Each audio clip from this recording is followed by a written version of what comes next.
Bismillah wa bihamdih. Assalamualaikum warahmatullahi ta'ala wabarakatuh.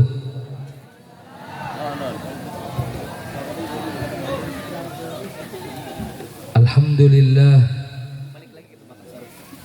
Alhamdulillahilladzi anzala as-sakinata fi qulubil mu'minin liyazdadu imanan al-mab'usu rahmatan lil alamin. Subhanaka la ilma lana illa ma 'allamtana innaka antal alimul hakim. Subuhun kuddusun rabbuna wa rabbul malaikati war ruh. Hasbunallahu wa ni'mal wakil. Fanqalabu bi ni'matin minallahi wa fadlin lam yamsashum su' wattaba'u ridwanallah wallahu zu fadlin azim. Allahumma anfa'na bima 'allamtana wa 'allimna ma yanfa'una rabbi zidna ilma. Hadratil mukarramin wal mukarramat yang sangat kami muliakan, kami cintai, segenap para guru-guru, para kiai, para ustadz, wabil khusus yang menyempurnakan acara syukuran pada malam hari ini, yang telah mengiringinya dengan rangkaian hadarat, rangkaian tawassul yang menyambungkan keperluan kita di bumi dengan kekuasaan Allah di langit. Mudah-mudahan semua permohonan kita dikabul oleh Allah Subhanahu wa taala. Wabil khusus al-mukarram guru kita semua, mursyiduna wa murabbi ruhina, Bapak Kiai Haji Saiful Anwar, pimpinan Majelis Al-Faruq, yang pada hari ini sangat luar biasa dan sangat istimewa. Beliau yang dalam kesehariannya tersita untuk tamu-tamu yang hadir, yang jauh, yang dekat, namun karena kecintaan beliau kepada kita semua, hari ini menyempatkan diri di tengah-tengah kesibukan yang sangat luar biasa. Kita doakan agar Allah Subhanahu wa taala senantiasa menjaga dan memelihara beliau. Amin ya rabbal alamin. Yang kedua yang kita muliakan tentunya sahibul bait, saudara kita, keluarga kita, guru kita, Bapak Ustadz Ubaidillah atau Ustadz Ubaid, yang pada hari ini sungguh luar biasa menjadi jalan bagi kebaikan kita semua.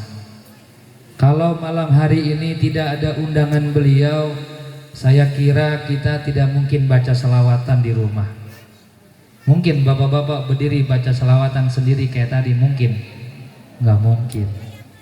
Kalau bukan karena beliau malam hari ini bikin acara yang menjadi sebab kebaikan kita, belum tentu malam ini telinga kita diperdengarkan ayat-ayat Allah yang mulia. Mendengarnya saja dengan ikhlas menurunkan rahmat. Apalagi kita paham artinya, apalagi yang membacanya, tentu berlimpah pahala dari Allah Subhanahu wa ta'ala. Kalau bukan karena acara yang dibuat oleh Ustadz Ubaid, tidak mungkin hari ini kita saling bertatap muka, beranjang sana dari Pandeglang, dari Sepatan, dari Jakarta. Ini lantaran sababiyah acara yang dilakukan oleh guru kita Ustadz Ubaid. Kalau bukan karena pertemuan ini, tidak mungkin kita saling berjabat tangan. Padahal kata Rasulullah Sallallahu Alaihi Wasallam, tidaklah berjumpa dua orang Islam kemudian dia berjabat tangan selama tangannya menempel, selama itu pula dosa-dosanya berguguran. Alhamdulillah. Bapak Ibu, sebelumnya saya mohon maaf, seribu maaf. Meskipun tadi Bapak penata acara menyebutkan saya dari Sepatan, tapi baru 5 bulan tinggal di Sepatan. Aslinya Jakarta, jadi bahasa Sundanya nggak bisa. Jadi pakai bahasa Indonesia saja. Boleh ibu-ibu? Ya, ya. Jadi bahasa Sundanya tidak punya pengalaman. Pindah ke Sepatan karena pengembangan pendidikan yang di Jakarta sudah terbatas tempatnya. Jadi dibangunlah pondok pesantren di Sepatan sebagai pengembangan pendidikan yang sudah berjalan 25 tahun. Bapak-bapak, ibu-ibu yang dimuliakan Allah, tentunya juga pada malam hari ini kita sangat bergembira. Kenapa? Karena pada hari ini di kampung kita sedang menyala cahaya agama kita. Inilah yang disebut dengan syiar agama. Tadi penata acara dengan bahasa yang sangat bagus mengatakan tablik, dakwah risalah. Setiap kali ada acara begini mesti bertambah ilmu kita. Kalau kita punya acara sebesar ini lalu tidak bertambah ilmu kita, sayang seribu sayang. Kenapa? Karena orang-orang yang beriman punya derajat yang tinggi, tapi orang-orang yang berilmu lebih tinggi lagi derajatnya. Apa? Betapa besar hikmah satu syariat saja dalam agama kita.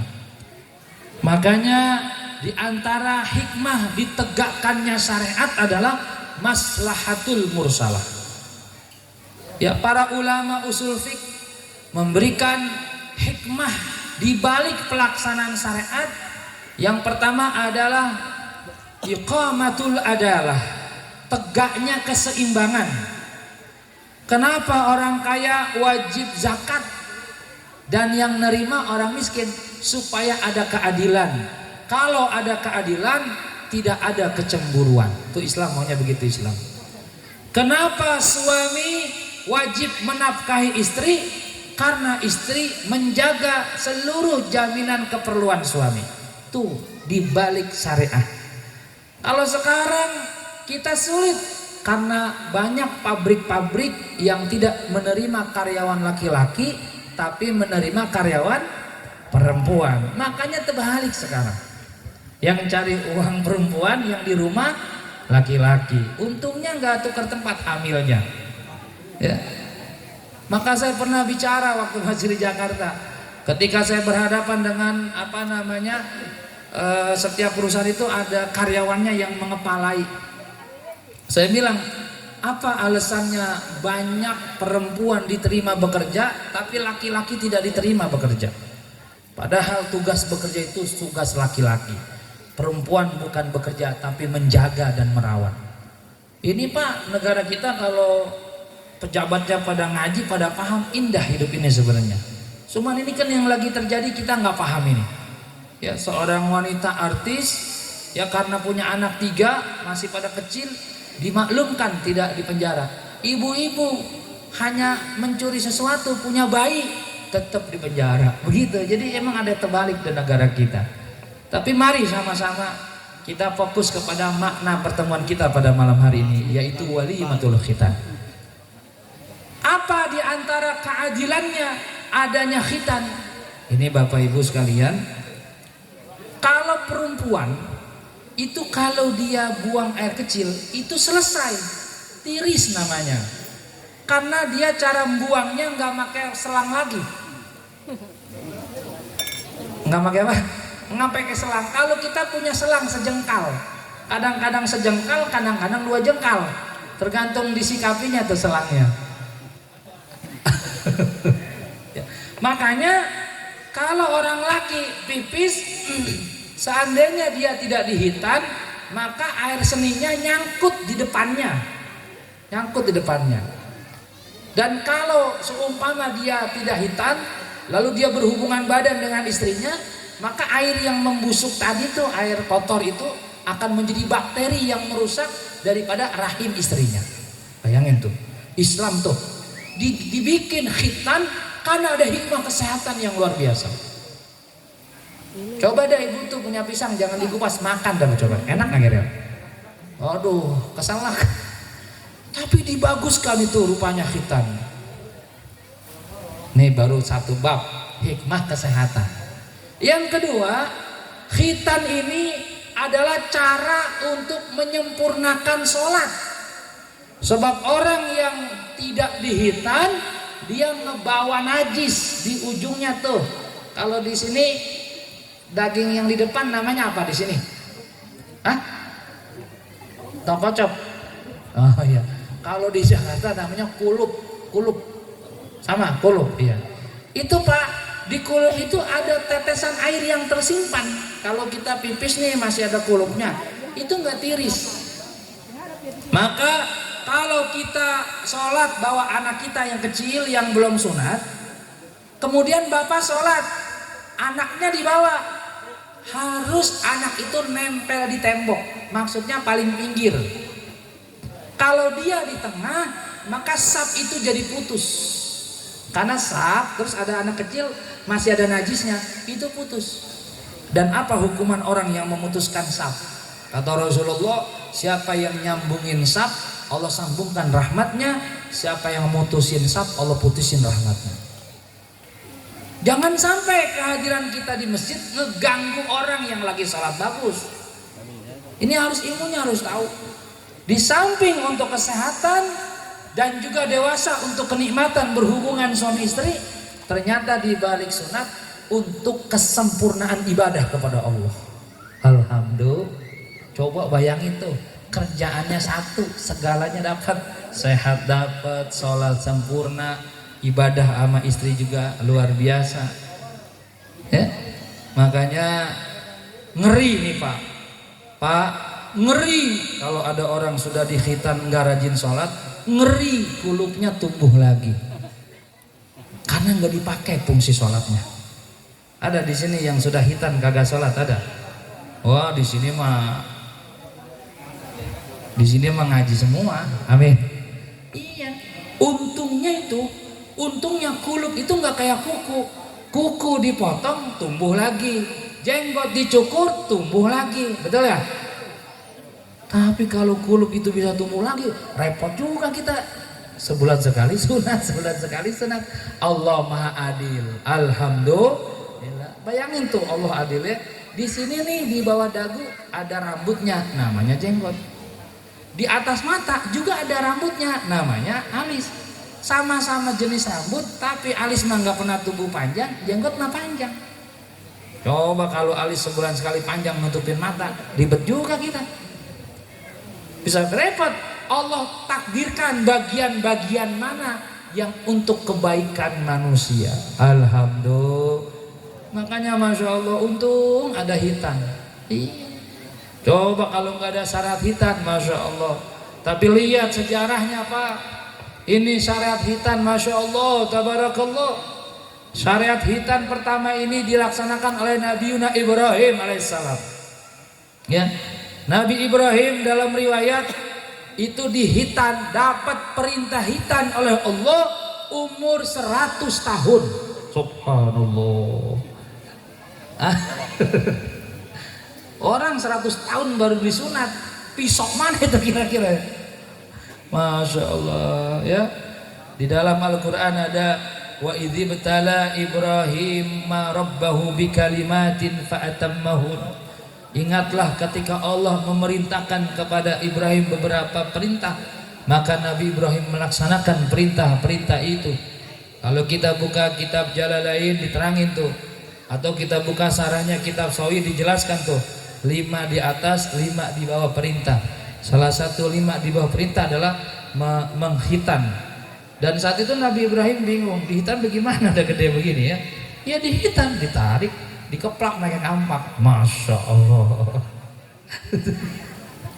Ya Rob, saya pernah dulu Pak ada mu'alaf masuk Islam ya. Setelah masuk Islam saya tanya dong, karena ternyata hitan itu walaupun syarat Islam, tapi banyak orang non muslim yang hitan, banyak orang non muslim yang hitan. Kenapa? Karena mengambil sehatnya. Mengambil apa? Sehatnya. Banyak non muslim anaknya nggak ada yang makan, nggak gemuk-gemuk, begitu dihitan gemuk dia. Nanti Irfa ini kalau dia dihitan biasa nanti gemuk. Jadi bapak-bapak kalau susah gemuk hitan lagi nggak apa-apa. Biar gemuk ya. Jadi para jamaah yang dimuliakan Allah Subhanahu wa taala. Ya, begitu besar perjuangan Nabi Ibrahim menerima syariat, ya, menerima perintah sampai kemudian beliau dikhitan di usia yang sudah cukup dewasa. Tapi betapa bersyukur justru baginda Nabi besar Muhammad sallallahu alaihi wasallam sebagai manusia yang sempurna ketika lahir sudah dihitan.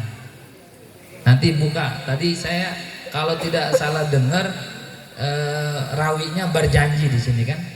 Al jannatu wa na'imuha sa'dul liman yusalli wa yusallim wa yubarik alaih. Abtadi'ul imla'a bismiz zatil aliyah mustadirran faidal barakati ala ma ana lahu wa awla. Wa usanni bihamdim mawariduhu sa'igatun haniyah mumtati'am minasyukril jamili mataya. Wa usalli wa usallim ala nuril mausufi bitaqaddumi wal awaliyah. Terus cuman kita kalau baca rawi udah sampai nurayatala usana sallallahu ala Muhammad dari tahun dulu segitu aja udah bacanya. Yang ononya nggak dibaca. Itu baru cerita Nabi keluar dari rahim. Belum Nabi umur setahun, belum Nabi umur 2 tahun, belum. Kita baca rawi segitu dari saya kecil sampai sekarang punya anak. Begitu aja di kampung kita, sama ya sama. Iya. Wa kana sallallahu alaihi wasallam syadidal haya'i wat tawadu'. Ada tuh bab-bab selanjutnya. Nabi sangat pemalu, saking malunya ketika itu Nabi bujangan ikut ngerapihin Ka'bah. Nabi bujangan ikut ngerapihin Ka'bah, naik ke atas Ka'bah, tiba-tiba ada angin kencang meniup. Lalu gamis Nabi keangkat begitu, betis Nabi yang putih menyala-nyala kelihatan di bawah, mukanya merah, malu luar biasa Rasulullah. Betisnya kelihatan, orang laki betisnya bening, lah orang wadon udah betisnya gocapan mulu. Dilihat-lihat jauh benar kita kayaknya, jauh benar. Masya Allah ya, ini mah lagi ngaji dikit ini ya. Nanti kalau Rasulullah kita bahas, Masya Allah ya. Saya jelasin sama santri-santri, Nabi kita itu Nabi paling sempurna. Ditanya mana ganteng Nabi Muhammad sama Nabi Yusuf. Pisau yang memotong buah malah motong tangannya. Tapi kata Habib Alawi, Rasulullah di atas Nabi Yusuf. Hanya saja kegantengan Nabi Yusuf dibuka 90% di kehidupan ini, sedangkan kegantengan Nabi Muhammad dibuka hanya 10%. Kalau dibuka saja. Ubed yang sudah sowan ke berubat kami di Sepatan, juga kepada yang lainnya dan ibu-ibu yang setia, terima kasih. Mudah-mudahan ini silaturahmi kita yang pertama dan bukan yang terakhir. Jadi kapan waktu kita bisa bermuajah kembali dalam majlis-majlis yang mulia. Amin ya rabbal alamin. Wabillahi taufiq wal hidayah. Wassalamualaikum warahmatullahi wabarakatuh.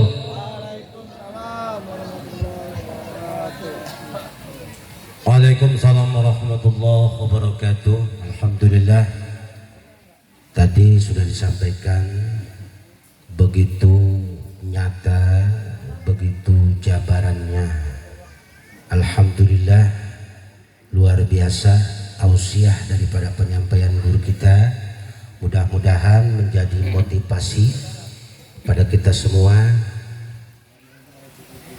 Amin ya rabbal alamin.